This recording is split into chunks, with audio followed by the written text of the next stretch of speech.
invitación. Es un privilegio estar con ustedes el día de hoy aquí. Gracias a mi querido Mauricio, a todo el equipo de Alenamente por la invitación y por esa introducción tan generosa. Por cierto, esa novela que estoy tratando de concebir nace de otra invitación que Mauricio me hizo muy generosamente, llena de anécdotas, a visitar a los mineros en Sonora.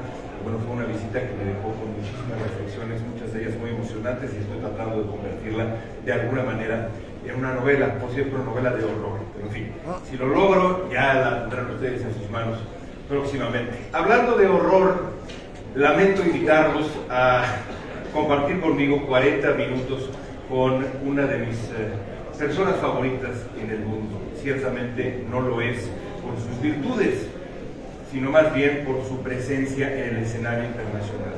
Es inevitable reflexionar sobre este hombre, sobre todo para nosotros en México. Donald Trump representa para México un reto inédito, creo que es más claro que nunca a qué grado lo es, pero es importante entender cómo comenzó Donald Trump este camino y dónde estamos parados ahora, para también tratar de dilucidar hacia dónde vamos a caminar en el futuro en este reto que representa el presidente de Estados Unidos. Lo primero que hay que comprender es que se acaban de cumplir 10 años desde que Donald Trump comenzó lo que ha sido una campaña abierta contra, primero, la identidad inmigrante y después, de manera muy específica, la identidad mexicana. Parece increíble que fue hace 10 años ya cuando Donald Trump irrumpió, en aquel momento de manera bastante cómica, o por lo menos así lo leían no solamente los periodistas y los expertos y los analistas, sino el propio Partido Republicano.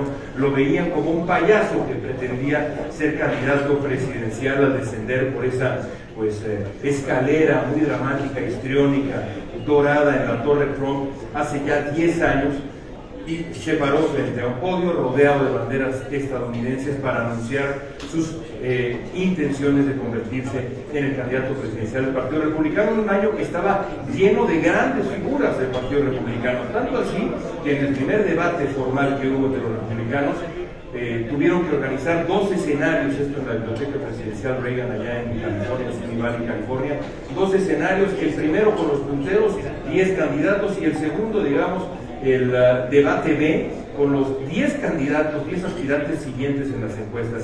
De ese tamaño era la banca republicana aspirando a esa candidatura presidencial. Trump iba a ser básicamente el entretenimiento, pero no lo fue, evidentemente. ¿Por qué? Primero que nada, porque encontró desde el mero principio de su campaña la fibra que quería tocar, el nervio que quería tocar, el nervio nativista, anti-inmigrante, anti-mexicano.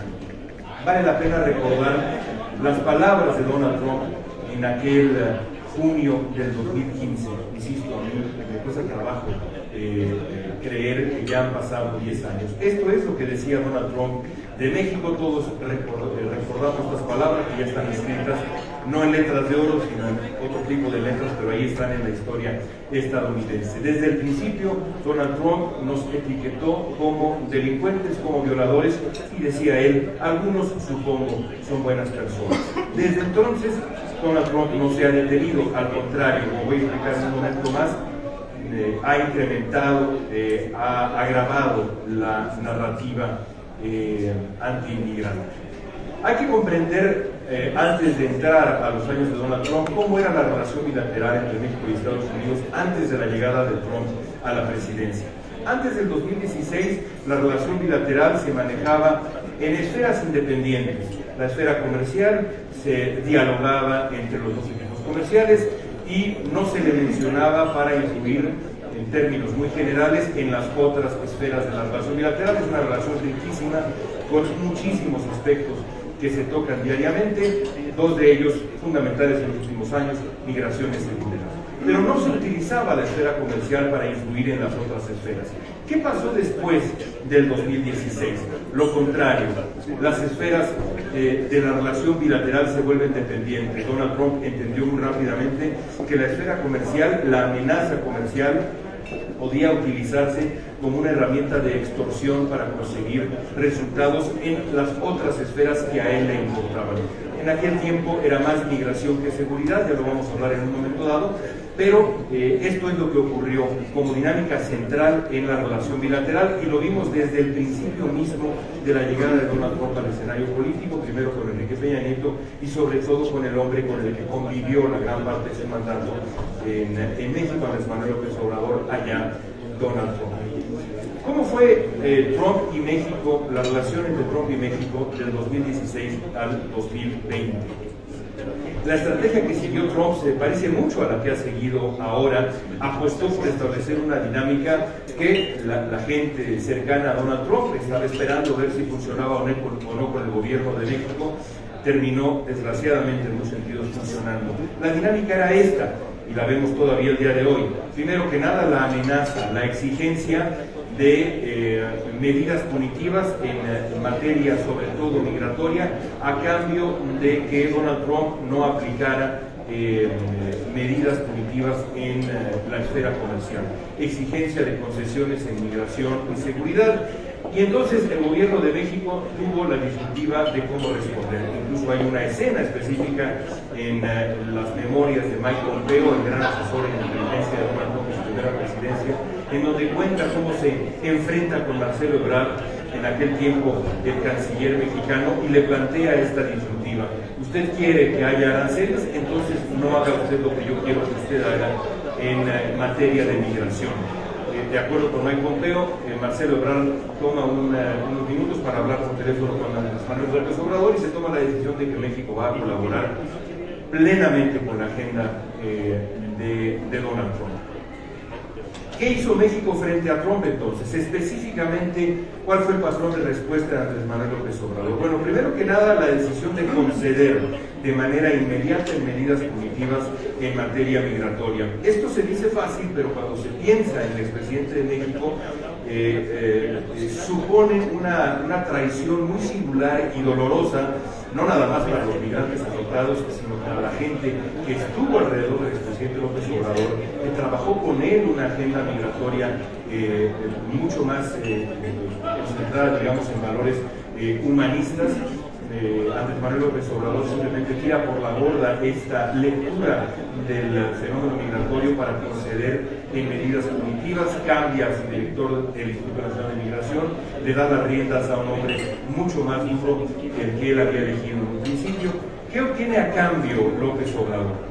Impunidad en el manejo de la política interna, mayor autonomía en el manejo de seguridad nacional, a cambio de darle a Trump lo que Trump quería en materia migratoria. Antes de pasar a lo que enfrentamos ahora, quisiera nada más una reflexión breve sobre lo que implicó ese cambio, porque es un cambio radical en la persona todavía muy presente en la política mexicana, sobra decirlo, o quizá no sobra decirlo, del expresidente de México, Andrés Manuel López Obrador. En campaña, López Obrador recorrió varias ciudades de Estados Unidos, se reunió con comunidades migrantes y escribió un libro que a mí me pareció extraordinario, un libro valiente en donde establecía límites claros, pintaba una raya frente a la retórica antimigrante de Donald Trump. Insisto, recorrió Estados Unidos y publicó un libro, hay una obra publicada. ¿Qué pasó ya en la presidencia? Lo que acabo de describir. Ante la necesidad política de llegar a un acuerdo con Donald Trump, Andrés Manuel López Obrador tiró este libro a la basura y se convirtió en un cómplice abierto del presidente de Estados Unidos, estableciendo una dinámica en la relación bilateral que se mantiene en muchos sentidos hasta ahora. Y esto llega, digamos, a su límite cuando en la elección presidencial de 2020 López Obrador hace lo que muy pocas veces hizo, deja México, viaja a Washington para respaldar abiertamente al en aquel tiempo presidente de Estados Unidos en su primera presidencia, que aspiraba a la reelección. ¿Qué pasa en el 2024? Después de 4 años de Joe Biden con Donald Trump en las sombras, como una suerte de presidente legítimo, una figura curiosamente parecida a lo que López Obrador fue en México en la presidencia de Felipe Calderón y luego de Enrique Peña Nieto. México retoma su puesto en el corazón del escenario con distintos temas. Primero que nada, con la constante amenaza arancelaria, esto, insisto, desde la narrativa republicana, por lo menos esta primera parte, Luego también con la amenaza de deportaciones masivas, de llevar a un terreno nunca antes visto esta política antiinmigrante activa, la amenaza de ataques unilaterales estadounidenses contra México. No es un asunto que nada más había considerado Donald Trump y su círculo más cercano, sino en realidad todos los aspirantes del Partido Republicano a la candidatura presidencial, que finalmente se queda Trump evidentemente en 2024, todos estaban de acuerdo en que había que primero catalogar como organizaciones terroristas a los cárteles de la droga en México y en otras partes del mundo, y que se debía considerar un ataque unilateral, si es que el gobierno de México no cooperaba, contra las organizaciones criminales. Y finalmente el tema que define la agenda en gran medida, un tema que estaba presente en el pasado, pero que ahora ha estado presente de manera mucho más contundente. Me refiero a la crisis del fentanilo, que es de verdad una crisis. Ahora vamos a ver algunas gráficas para explicar a qué grado es una preocupación, esta preocupación auténticamente bipartidista. La preocupación migratoria no es bipartidista, yo diría que la agenda comercial tampoco es una preocupación bipartidista, pero tanto demócratas como republicanos ven la crisis del fentanilo con auténtica y, creo yo, justificada alarma. Es decir, en resumen, la retórica antimexicana y antiinmigrante se radicaliza y aborda nuevas prioridades en el 2024. Donald Trump gana la presidencia en el 2024. Esta preocupación múltiple que tiene a México en el corazón del escenario. Yo siempre me acuerdo una vez en un diálogo con el ex embajador de México en Estados Unidos, Arturo Sarucán, veíamos un debate presidencial hace unos años ya. Yo me quejaba de que México no estaba entre las preguntas, que no se hablaba de México, que se hablaba de Corea del Norte, cuando Corea del Norte está pues, a decenas de miles de kilómetros, no sé cuántos kilómetros de distancia de Estados Unidos, miles y miles de kilómetros de distancia. ¿Por qué no se habla de México? Le preguntaba yo al ex embajador Sarucán. Y Sarucán me contestaba: mejor agradece que no se hable de México, es mejor que nos demos en el escenario a que se esté hablando de nosotros. Ahora entiendo a qué se refería, porque México es un tema central en la política, no solamente presidencial, sino estatal, e incluso diría yo local, en muchas partes de Estados Unidos. Hay que entender dos diferencias centrales entre el Trump que gana la elección presidencial en el 2016 y el Trump que gana la elección presidencial en el 2024. Hay varias, pero me voy a concentrar en dos. Primero que nada, no es el mismo Trump. El trumpismo, a diferencia de lo que ocurrió en el 2016, en donde había una diferencia muy marcada, en donde Hillary Clinton gana el voto popular, pero Donald Trump gana el colegio electoral en este sistema extraño de Estados Unidos. En el 2024 Donald Trump gana la elección en el colegio electoral, pero también en el voto popular. Es decir, es el presidente de la mayoría de los estadounidenses. Por muy poquito, pero aún así gana el voto popular. Hay un carro completo también. El Partido Republicano gana la Cámara de Representantes, gana el Senado, y Donald Trump se consolida como algo nunca antes visto en la historia estadounidense desde su principio, hace 250 años. Hay algunos ejemplos por ahí distintos, pero tal y como lo estamos viendo, no hay un ejemplo que se le parezca. Donald Trump es el dueño del Partido Republicano. Es un fenómeno muy latinoamericano. Para nosotros es muy familiar que se hable del líder del partido, el fundador del partido, que todo el mundo siga la línea de una persona o de un partido. El PRI no estaba armado alrededor de una sola persona, pero había una disciplina en el partido trabajaba para sí mismo, con una disciplina de mensaje muy marcada de manera transeccional. En Estados Unidos hay un culto a la personalidad, no hay una sola figura en el Partido Republicano que se atreva a romper filas con Donald Trump. Esto es muy importante porque el poder se ha visto consolidado. Y después hay un respaldo inicial, por lo menos inicial, en las encuestas para las medidas punitivas. Donald Trump se lee a sí mismo como el presidente de la retribución. Alguna vez entrevistando a Víctor Trujillo en el espacio Ciberdiálogos en Letras Libres que mencionaba Mauricio Candiani, Víctor Trujillo me describía la presidencia de López Obrador, que fue un gran amigo de Trujillo durante muchos años en lo personal, y lo platica en la entrevista, como la presidencia de la desquitocracia. Ya llegué y ahora me voy a desquitar. Bueno, Donald Trump ha hecho exactamente lo mismo, es la presidencia de la retribución. Todo esto lo hace muy poderoso y muy peligroso, ambas cosas. Además, no son las mismas prioridades, esto también es fundamental entenderlo, y son prioridades más urgentes para Estados Unidos, para el gobierno de Donald Trump. Hablemos un poco de la amenaza del fentanilo. Como ven ustedes aquí en esta gráfica de muertes por fentanilo en Estados Unidos en los últimos 10 años o 9 años, ya tenemos también disponibles, por cierto, las cifras en 2023. Hay un descenso mínimo, pero aún así en la curva lo que veríamos sería un incremento en términos generales, si se hace esta lectura histórica, es un incremento casi exponencial.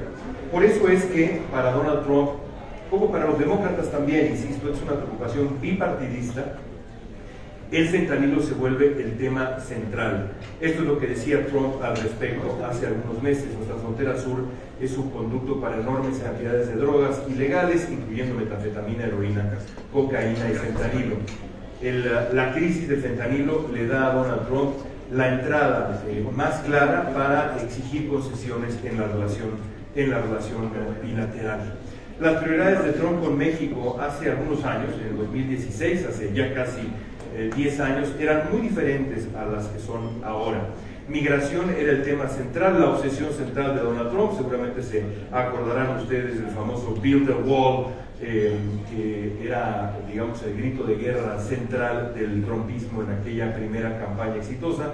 Luego la relación comercial, y yo diría que el crimen organizado y el fentanilo, el narcotráfico, estaba en el tercer círculo de preocupaciones, de prioridades para Trump. Las cosas hoy son completamente diferentes. Hoy el fentanilo, el tráfico de drogas, lo que esto implica en cuanto a la crisis de salud pública que ha vivido Estados Unidos, está en el corazón mismo de las preocupaciones y las prioridades para el presidente Trump, y por cierto otras figuras también cercanas a él, como el vicepresidente J.D. Vance. Migración sigue siendo importante, y la relación comercial, que es el tema que de pronto está en todos lados, es, en cuanto a la urgencia, el tercer círculo de interés y de importancia. Esto no quiere decir que no sea una prioridad, lo es, pero en otros términos que voy a explicar en unos minutitos más. La relación bilateral está ahora en este ciclo, francamente muy peligroso, que repite, y no es casualidad que se repita, el ciclo al que dio entrada el primer gobierno de este régimen, el gobierno de Andrés Manuel López Obrador, el ciclo de amenaza y concesión. La amenaza es la imposición de aranceles, la amenaza es utilizar la esfera comercial para obtener concesiones, como ya describíamos hace unos minutos, para que México haga, sobre todo, tome decisiones en migración y fentanilo. México ya ha otorgado concesiones, las estamos viendo prácticamente todas las semanas. En un principio, 10,000 agentes de la Guardia Nacional Mexicana en la frontera se han entregado a decenas de miembros del crimen organizado sin ningún debido proceso. En realidad simplemente se han entregado. Nos puede parecer bien o mal esto, pero esa es la realidad. Permiso para sobrevuelos de inteligencia. Es indudable que Estados Unidos ha incrementado la colaboración, la cooperación y la presencia de inteligencia desde la llegada de Claudia Sheinbaum a la presidencia de México. Y luego la gran pregunta a la que me voy a referir en un segundo más: la posibilidad de presencia de Fuerzas Armadas estadounidenses en México. Amenaza, concesión, es la dinámica actual en la relación. ¿Qué escenarios hay en el 2025 y 2026 de aquí en adelante? Básicamente hay dos tipos de escenarios: un escenario más positivo y evidentemente un escenario más negativo, en rojo chillante. Primero que nada, el gobierno mexicano concede en los temas prioritarios para Donald Trump, sigue concediendo, endurece sin precedentes la política migratoria y de seguridad. Ambas cosas las estamos viendo. A cambio, Trump elimina la amenaza de aranceles o sigue postergándola, aunque no es lo mismo eliminarla que irla postergando, porque la incertidumbre que se genera en todas las industrias es muchísimo mayor en esta política de pausas de 90 días y demás, esta dinámica tan tóxica en la que estamos metidos. Pero sobre todo Donald Trump, digamos, protege el Tratado de Libre Comercio de América del Norte y modera su promesa de deportación masiva. Esto, por desgracia, no está sucediendo. Y no hay incursiones militares estadounidenses en México. Yo veo eso como un buen escenario, y lo vamos a debatir, porque me parece que incursiones militares estadounidenses en México serían una mala noticia. Voy a explicar por qué. Desde mi punto de vista, informado con expertos, creo que es así. Y por supuesto, el escenario negativo, pues es en mucho sentido lo contrario a lo que estamos diciendo, o algunos matices. Donald Trump exige más de lo que el gobierno mexicano está dispuesto a conceder. El Tratado de Libre Comercio entra en una etapa muy incierta rumbo al 2026, en donde habrá una revisión. Comienza, como ya ha comenzado, pero todavía más, una campaña de deportaciones masivas. Vemos familias mexicanas separadas de manera sistemática, ya lo estamos viendo. Las remesas comienzan a caer de manera sensible y Estados Unidos ataca a México de manera unilateral porque se rompe, digamos, esta colaboración que ha estado creciendo. Hay que entender que en materia migratoria la campaña de terror ya comenzó. Y esto no es un asunto menor. Yo he pasado los últimos 15 años de la vida cubriendo la historia de la comunidad inmigrante en Estados Unidos. La comunidad inmigrante es, en su enorme mayoría, mexicana, pero no es exclusivamente mexicana. Los Ángeles es la segunda ciudad con más mexicanos en el mundo, es verdad, pero también es Los Ángeles y el sur de California la zona en donde viven más salvadoreños más allá de El Salvador. Es decir, la comunidad hispana de nuestros países se está viendo afectada y agredida todos los días. Me parece que ya han pasado, si no me falla el cálculo, 80, 85 días desde que comenzó esto que yo he llamado una campaña de terror. Redadas indiscriminadas por agentes enmascarados. Ninguna agencia de seguridad en Estados Unidos lleva el rostro enmascarado. Así ocurre con las distintas agencias que están trabajando en estas redadas. 60,000 inmigrantes detenidos en este momento por la autoridad migratoria. Pero esto es muy importante. Trump dijo, vamos a detener a los peores de los peores, a lo peor de lo peor. Lo cierto es que 70% de los detenidos no tienen ningún historial criminal, ninguno. Y los que tienen historial criminal, el gran porcentaje tiene un historial criminal relacionado con delitos, digamos, menores, infracciones menores, accidentes de tránsito, conducir en estado de ebriedad. Esa es la gente que Donald Trump está deteniendo y son nuestra gente. Es una campaña de terror diseñada para paralizar, ahuyentar y finalmente expulsar a la comunidad inmigrante. Forzarlos a desarraigarse, dejar todo lo que han construido en Estados Unidos para, dado el clima de hostilidad y terror, autodeportarse, que es el término, el neologismo horrible que utiliza el gobierno de Estados Unidos. ¿Cuáles son otras consecuencias del peor escenario? Bueno, la escasez de mano de obra en industrias clave, la desaceleración económica en Estados Unidos, un altísimo costo humano y económico en ambos lados de la frontera. Si esto continúa, si de tener 60,000 personas detenidas pasamos a 100,000 y de ahí a 200,000 hasta llegar al 1,000,000 de personas detenidas e inmigrantes deportados en Estados Unidos en condiciones deplorables, lo que vamos a ver es exactamente esto. En la agenda comercial, si los aranceles punitivos se mantienen o crecen, lo que veríamos es, primero que nada, en Estados Unidos un aumento en los precios para los consumidores, industrias en México debilitadas, impacto negativo en las cadenas de suministro y economías debilitadas que, en un acto de suprema incongruencia, Donald Trump estaría sometiendo a, por ejemplo, la economía mexicana a un periodo de recesión potencial, lo que haría que la migración mexicana a Estados Unidos evidentemente creciera. Lo que tendría que hacer Trump es fortalecer a la economía mexicana, está haciendo lo contrario. Y bueno, luego este tema que ahora se ha vuelto tan común en nuestras sobremesas y tan importante el papel que está teniendo Estados Unidos en la política de seguridad en México. ¿Qué pasaría si hubiera ataques desde Estados Unidos? El crimen podría diversificarse, habría daños colaterales, habría una reacción armada a la presencia estadounidense. ¿Nos conviene ese camino? Es un debate que hay que considerar. Y por supuesto, y esto seguramente o ustedes lo están pensando ahora o lo han conversado con amigos, familiares, colegas, el debate es, bueno, sí, pero la presión de Trump está dando resultados.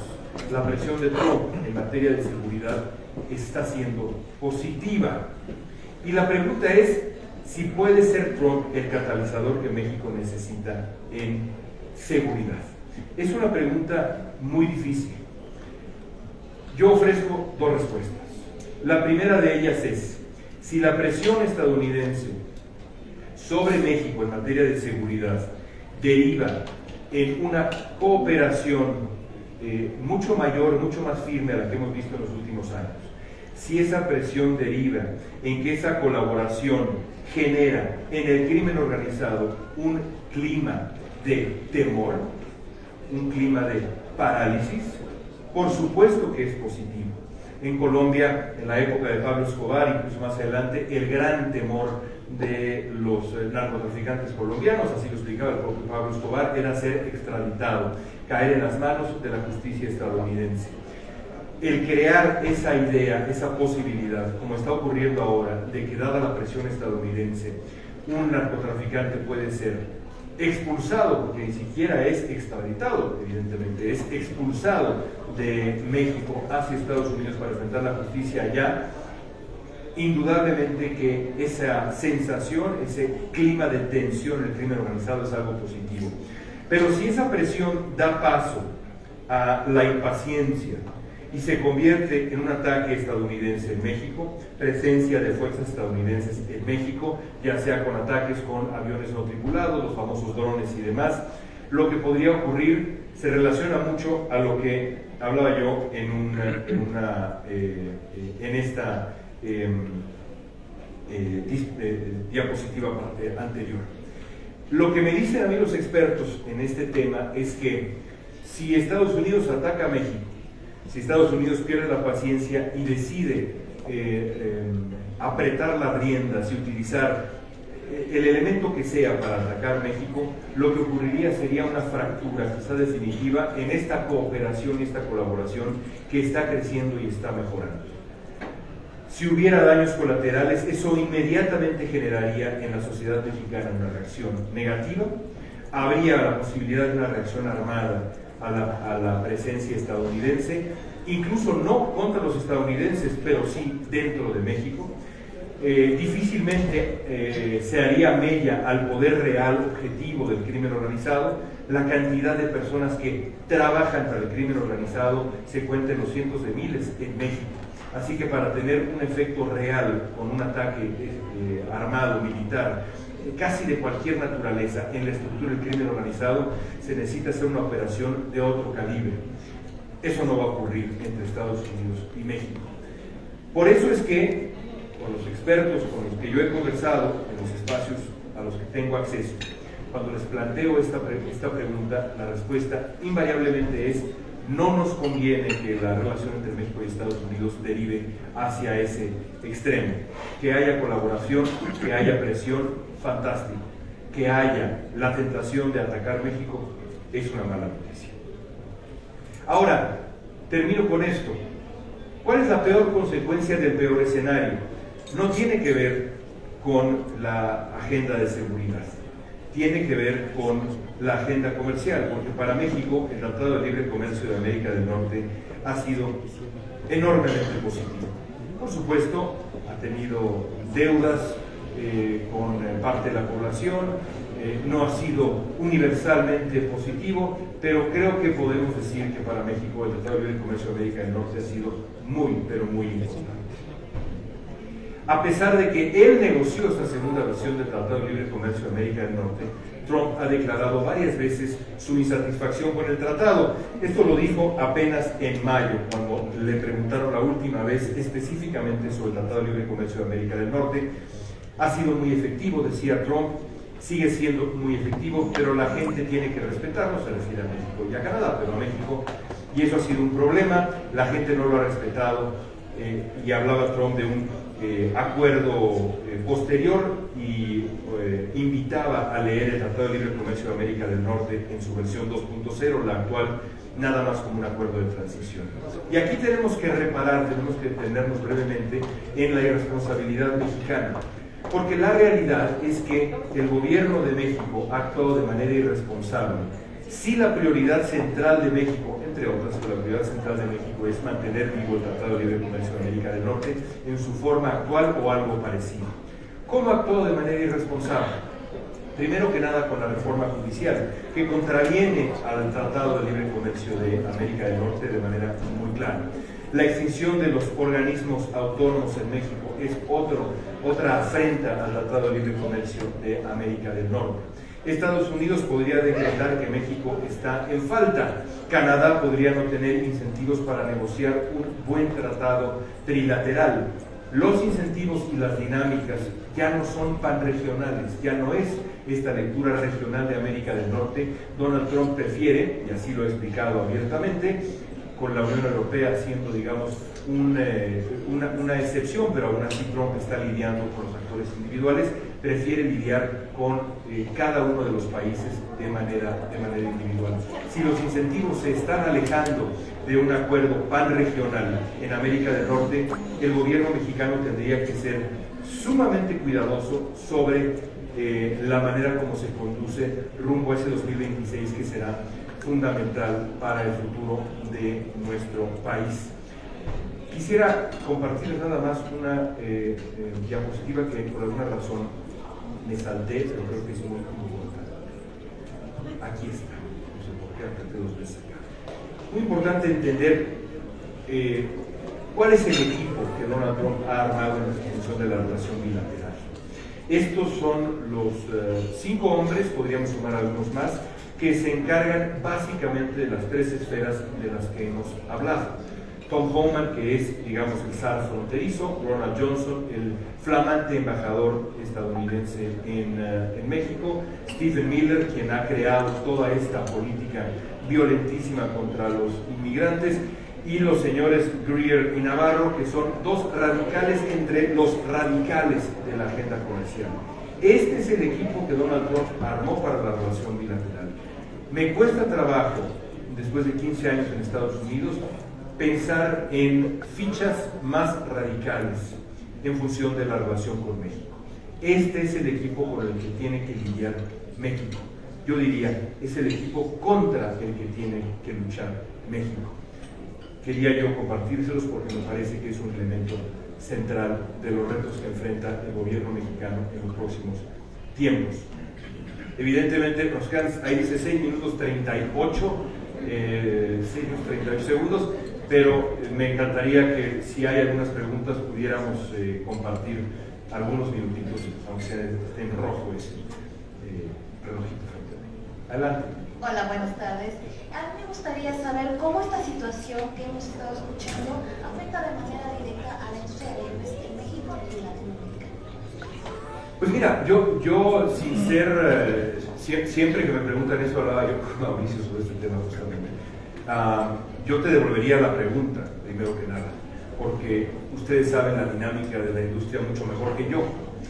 Yo imaginaría que la presencia, digamos, de la industria en un momento de tantísima relevancia como es representaría para ustedes una oportunidad. Es una industria de enorme relevancia que se dedica, digamos, no solamente por supuesto a estas charlas motivacionales y demás, sino a tratar de entender el momento. Y estamos en un momento en donde la reflexión, la lectura con sustancia, el encontrar rutas para tratar de leer el futuro de manera correcta es absolutamente fundamental. Es decir, en otros tiempos podríamos quizá darnos el lujo de descansar un poco. Yo leo este momento como un momento de enorme urgencia. Me preocupa enormemente el panorama internacional. Me parece que más que una lectura de izquierda contra derecha, estamos en este momento en una batalla de las ideas entre los actores autoritarios y los actores libres y democráticos en el planeta, y más nos vale a todos que ganen los segundos y no los primeros.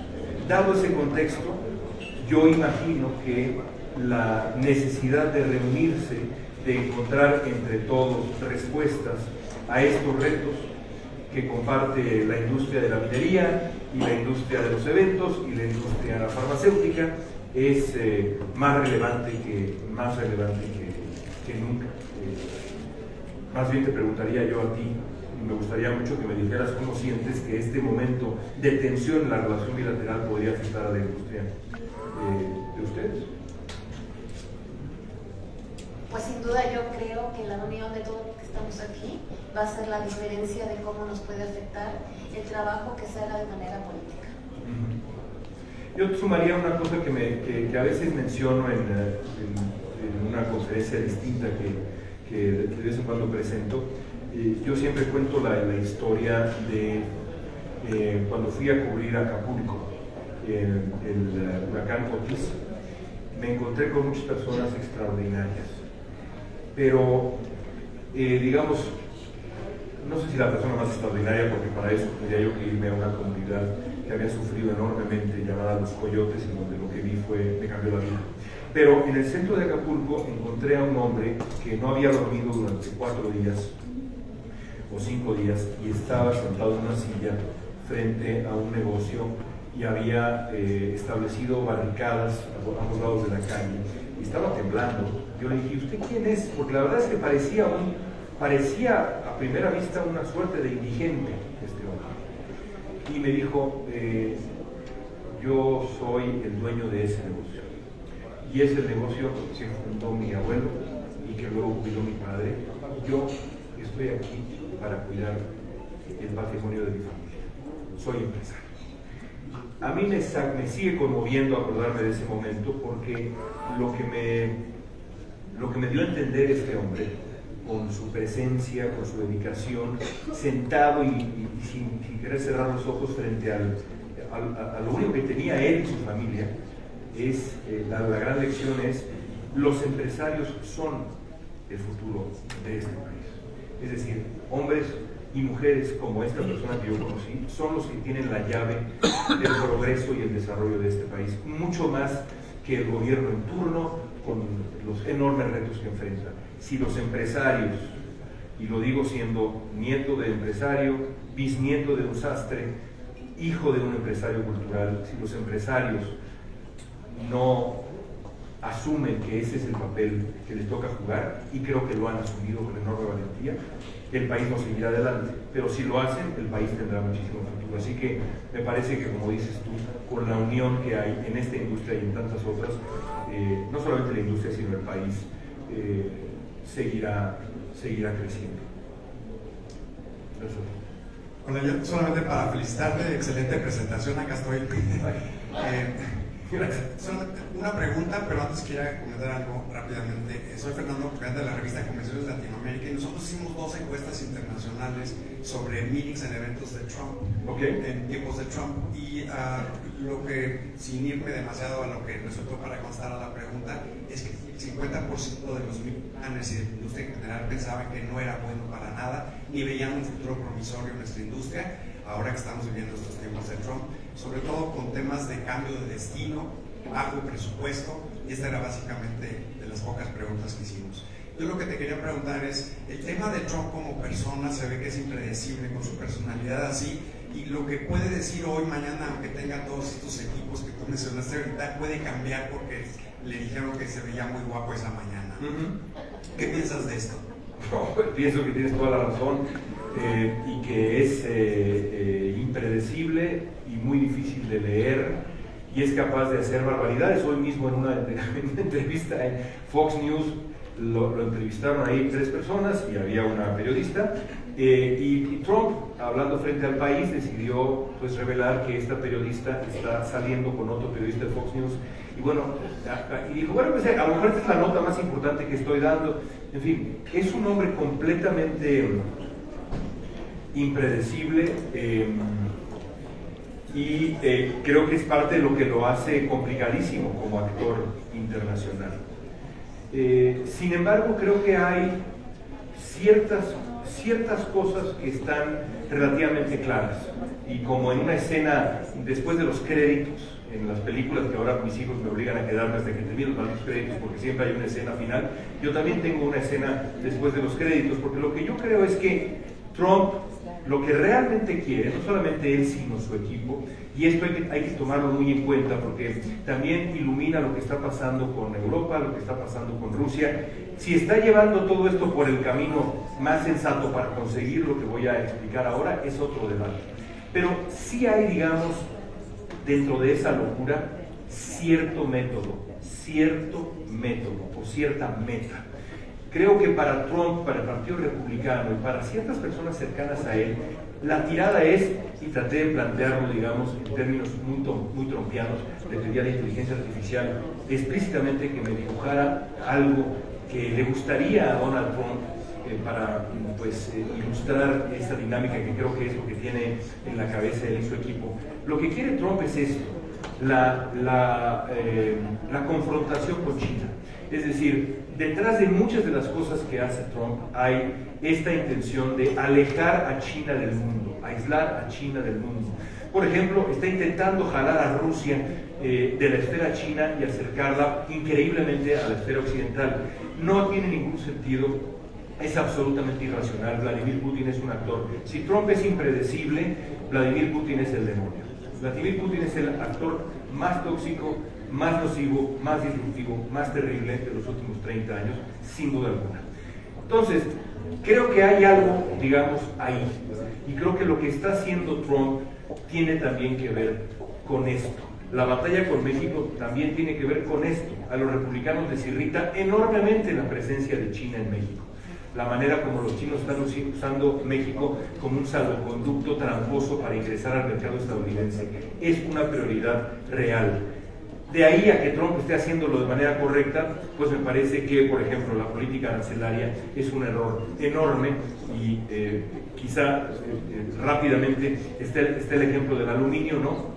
La realidad es que había una producción nacional en declive, había disminuido drásticamente. Trump impone aranceles al aluminio importado del 10% al 25% a partir de marzo de este año.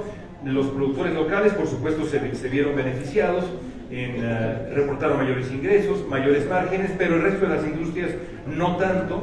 Los aranceles incrementan costos para las industrias que requieren aluminio, en fin.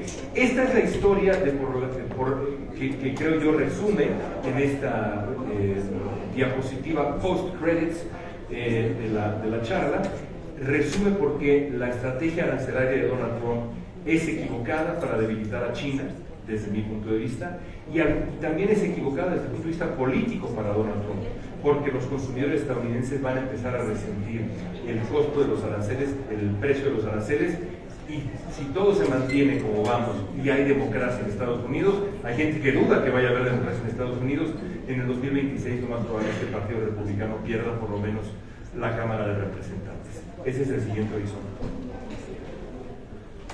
Bueno. Me dicen organizadores hasta, porque aquí me está... Adelante, maestro. Muchas gracias, Oscar Moreno de Adventures Group. Primero que nada, muchas gracias, muy interesante. Yo creo que un poquito tomando lo de la perspectiva para la industria de reuniones, yo creo que es un área de oportunidad que tenemos como país, porque bueno, pues Donald Trump está haciendo es pelearse con muchos países, ¿no? Entonces yo creo que muchos países están tomando la iniciativa, a lo mejor, de cambiar algunos de sus eventos que tenían en Estados Unidos y pues nosotros tenemos que hacer un gran esfuerzo como país para, bueno, atraerlos a nosotros, primero a nuestro país. Segunda, bueno, pues criticando a Donald Trump, pueden caer muchísimos narcotraficantes y criminales mexicanos, pero no se ven las noticias que caiga ningún criminal de los fuertes que existen de los cárceles en Estados Unidos, ¿no? Que eso es algo que no puede subsistir uno sin el otro. En base a esta perspectiva, los empresarios, ¿qué opinan sobre eso? ¿Cuál es la percepción de ellos sobre Donald Trump? Y si tú sabes más o menos cuál es su opinión acerca, en cuestión de la industria de reuniones, hacer eventos, si les conviene salir, si no se van a pelear con Donald Trump y decir, bueno, yo te voy a dar un incentivo porque hagas tus eventos aquí en Estados Unidos. ¿Cuál es la percepción de toda esta industria, ¿no? La farmacéutica? Mira, yo creo que pensando también en 2026 en las elecciones de medio término, pero también podemos ampliar esto que voy a decir ahora a la economía. Quizá incluso habría que comenzar por la economía. El límite de la terquedad en la política es la derrota, ¿sabes? Si las cosas empiezan a no funcionar en Estados Unidos, sobre todo en materia económica, evidentemente va a haber un backlash contra Trump. Y creo que hay señales muy preocupantes. Hoy en la mañana leía las últimas cifras de turismo en Las Vegas. Muy preocupantes, ¿no?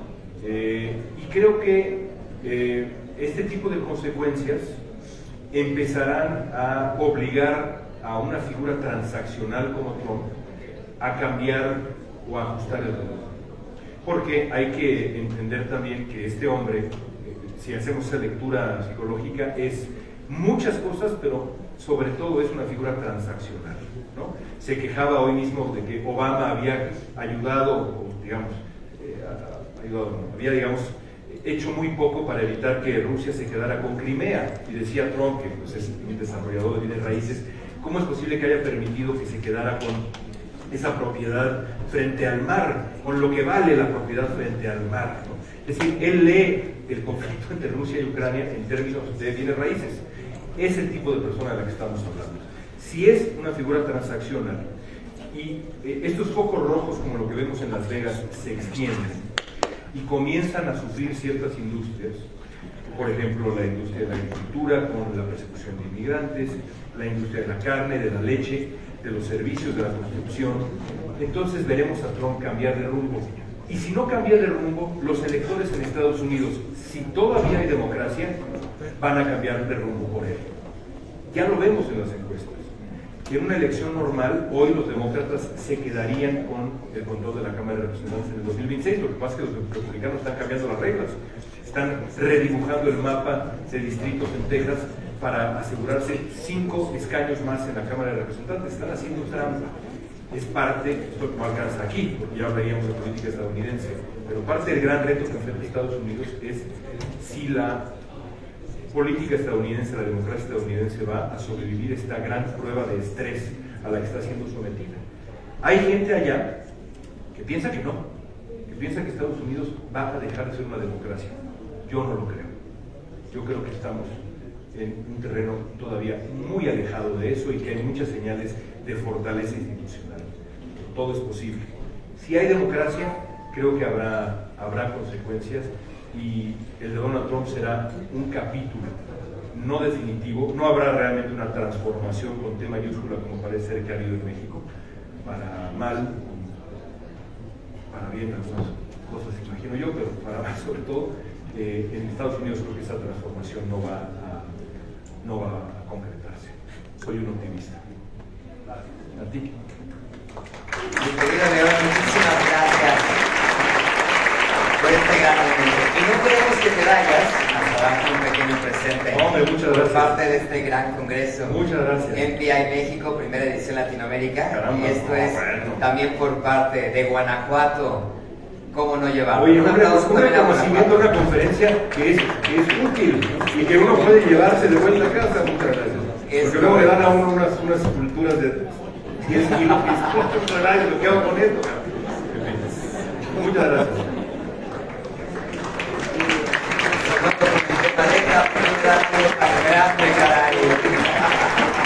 Muchas gracias nuevamente a León. Oiga, vamos a continuar con el programa. Estamos a nada del break, pero antes de irnos a ese break, ya vamos de Colombia.